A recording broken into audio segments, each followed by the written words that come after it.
ఉన్న బంగారాన్ని విడిపించి ఆ రోజు ఆన్లైన్ రేటుకే మేము కొంటాం. Sharma gold company. నమస్తే, వెల్కమ్ టు సుమన్ టీవీ. నేను మీ యామ్ని. ప్రస్తుతం మనతో ఉన్నారు ప్రముఖ ఆధ్యాత్మికవేత్త, ప్రముఖ జ్యోతిష వాస్తు పండితులు డాక్టర్ గుండపూడి శివసుధీర్ శర్మ గారు ఉన్నారు. గురుగారితో మాట్లాడి మనకున్న సందేహాన్ని అడిగి తెలుసుకుందాం. నమస్కారం గురుగారు. శ్రీమాత్రే నమః, శ్రీ గురుభ్యో నమః. గురుగారు, జూన్ నెలలో మకర రాశి వారికి ఏ విధంగా ఉంటుందండి? వీళ్ళకి సంబంధించిన పరిహారాలు కూడా మాకు తెలియచేయండి. మకర రాశి వారికి మిశ్రమమైనటువంటి ఫలితాలు, అంత గొప్పగా లేవు, అలా అని చెప్పి మరీ బాగాలేదని చెప్పడానికి లేదు. ముఖ్యంగా కుటుంబంలో చికాకులు బాగా పెరుగుతాయి. భార్యాభర్తల మధ్య ఉండేటువంటి సమస్యలు, అలాగే అంటే సంతానం వల్ల కలిగేటువంటి సమస్యలు. సంతానం అంటే మన పిల్లలు ఉంటారు, ఈ పిల్లలు బయటికి వెళ్ళి ఏదైనా గొడవలు తీసుకురావటం ఇంటి మీదకి, ఈ రకమైనటువంటి సమస్యలు ఎక్కువగా ఉంటాయి. వ్యాపారస్తులకి ఈ మకర రాశి వారికి ఈ నెలలో ఏ రకమైనటువంటి వ్యాపారాలు కొత్తగా ప్రయత్నించడం కానీ, పెట్టుబడులు పెట్టడం కానీ చేయొద్దనే చెప్తాం. తద్వారా మోసపోయేటువంటి అవకాశాలు, నష్టం వాటిల్లేటువంటి అవకాశాలు ఎక్కువ కనపడుతూ ఉన్నాయి ముఖ్యంగా. అలాగే కుటుంబంలో చికాకులతో పాటు అనారోగ్య సమస్యలు, తల్లిదండ్రులకి, పితృవర్గం వాళ్ళకి, మాతృవర్గం వాళ్ళకి అనారోగ్య సమస్యలు, వాటితో పాటుగా అనుకోనటువంటి ఖర్చులు. వీళ్ళు ప్రతి నెల ఒక బడ్జెట్ ప్రకారం వెళ్తూ ఉంటాం కదా, ఆ బడ్జెట్కి మించినటువంటి ఖర్చులు, తద్వారా అప్పులు చేయడం, తద్వారా ఎక్కువగా కష్టపడడం, మానసికమైనటువంటి వేదన, బయటికి చెప్పుకోలేని లోపల మింగలేనటువంటి ఒక మానసికమైనటువంటి వేదన ఎక్కువగా అనుభవిస్తుంటారు. చూడటానికి నలుగురు మంచిగా కనపడుతూ ఉంటారు కానీ లోపల ఉండేటువంటి వేదన ఎవరికి తెలియదు కదా.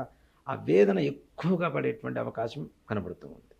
ముఖ్యంగా ఈ మకర రాశి వారికి కోర్టు వ్యవహారాలు ఈ నెలలో అస్సలు ఎక్కడా కూడా అనుకూలించేటువంటి అవకాశం కనబడలేదు. కాబట్టి వాటి జోలికి వెళ్ళవద్దనే చెప్తాం. అనుకూలంగా లేదు, అంత ప్రతికూలమైనటువంటి వాతావరణంగానే కనబడుతుంది. తద్వారా మరలా ఫీజులు చెల్లించడం, మళ్ళీ డబ్బులు కట్టడం, ఖర్చులు, ఇట్లాంటివన్నీ కూడా పెరుగుతూ ఉంటాయి. అలాగే ఈ వాహన ప్రమాదాలు కూడా బాగా ఎక్కువగా సూచించబడుతూ ఉన్నాయి.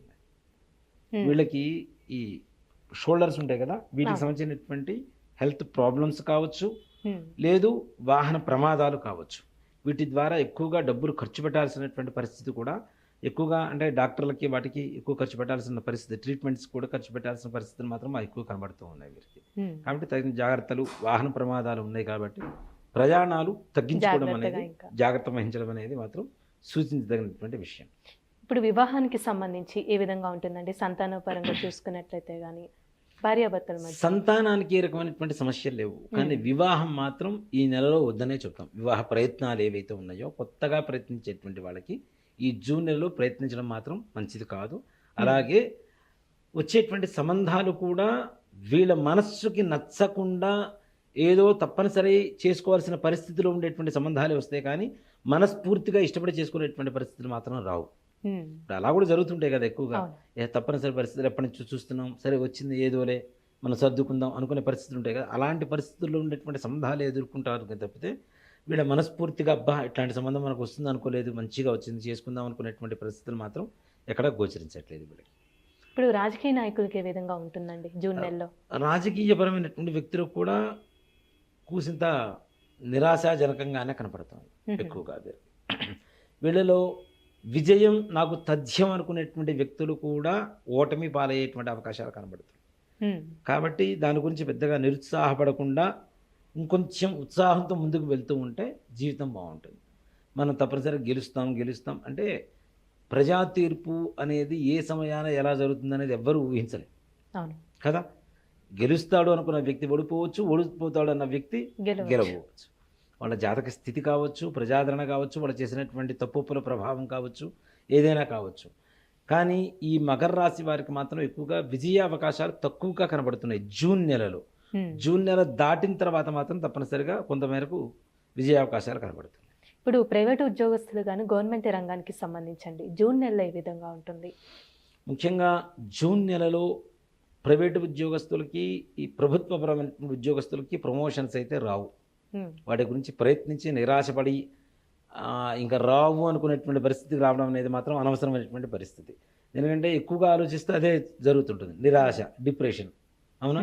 అలాంటివి ఈ నెలలో జరగవు కాబట్టి తర్వాత ప్రయత్నిద్దామని చెప్పి వాయిదా వేసుకోండి, ప్రశాంతంగా ఉంటుంది. తర్వాత ప్రయత్నం చేయండి, తప్పనిసరిగా మంచి ఫలితాన్ని పొందుతారు. ఇక్కడ ఇంకోటి ఏంటంటే ఉన్నత అధికారుల దృష్టి నుంచి అంటే వాళ్ళు ఎక్కువగా వీళ్ళ మీద దృష్టిని కేంద్రీకరించి వీళ్ళు చేస్తున్నటువంటి ఒప్పులు కంటే తప్పుల్ని ఎక్కువగా ఎత్తి చూపిస్తూ వీళ్ళని బాధ పెట్టేటువంటి అవకాశం, అవమానపరిచేటువంటి అవకాశం, ఉద్యోగం చేస్తున్నటువంటి స్థానంలో నలుగురిలో నిల్చోబెట్టి మాట్లాడటం, దాని ద్వారా ఎక్కువగా అవమానాలు పట్టడం ఇట్లాంటివి ఎక్కువ జరుగుతుంటాయి. కాబట్టి తగిన జాగ్రత్తలు మాత్రం అవసరం. ఇప్పుడు కొంతమంది ప్లానింగ్లో ఉంటారండి, ఇల్లు కొనుక్కోవాలనుకున్న ల్యాండ్కి సంబంధించి ఈ జూన్ నెలలో చేయొచ్చు అంటారు అలాంటి పనులు? జూన్ నెలలో గృహయోగానికి బాగుంటుంది. గృహయోగానికి సంబంధించినవి తప్పనిసరిగా మంచి విశేషమైనటువంటి యోగాలు ఉంటాయి.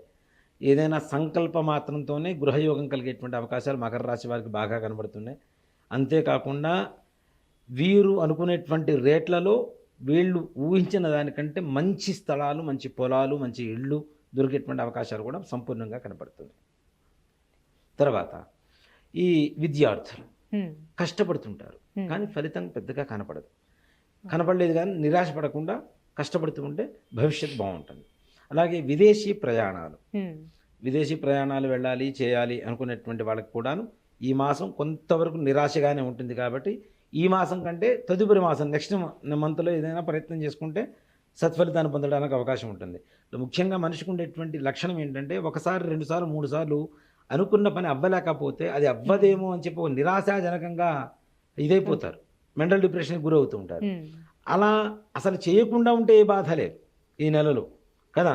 ఒకసారి తప్పిపోయింది కదా, ఇంకోసారి ప్రయత్నించడానికి అవకాశం ఉంటుంది. కాబట్టి తప్పనిసరిగా ఈ నెలలో విదేశీ ప్రయాణాలకు కానివ్వండి, విదేశంలో ఉద్యోగాలకి, ప్రమోషన్స్ వాటికి కూడా పెద్దగా ఆశాజనకమైనటువంటి పరిస్థితులు మాత్రం ఎక్కడ గోచరించట్లేదు, ప్రతికూలంగానే ఉన్నాయి. కాబట్టి వాటి పట్ల కూడాను అంతంత మాత్రాన ప్రయత్నాలు చేస్తూ మీ ప్రయత్నాలు మీరు చేస్తూ ఉండండి.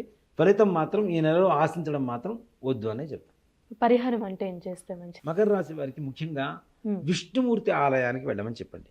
అది కూడా ప్రతి బుధవారం విష్ణుమూర్తి ఆలయానికి వెళ్తే లక్ష్మీదేవి ఉంటుంది. అది సీతాదేవి స్వరూపంలో కావచ్చు, సత్యభామ రుక్మిణి రూపంలో కావచ్చు, లేదంటే ఇంకే రూపంలో అయినా సరే, అంతే కదా. విష్ణుమూర్తి పక్కన భార్య ఉండేది లక్ష్మీదేవి. కాబట్టి లక్ష్మీ అమ్మవారికి తప్పనిసరిగా అర్చన చేయించమని చెప్పండి.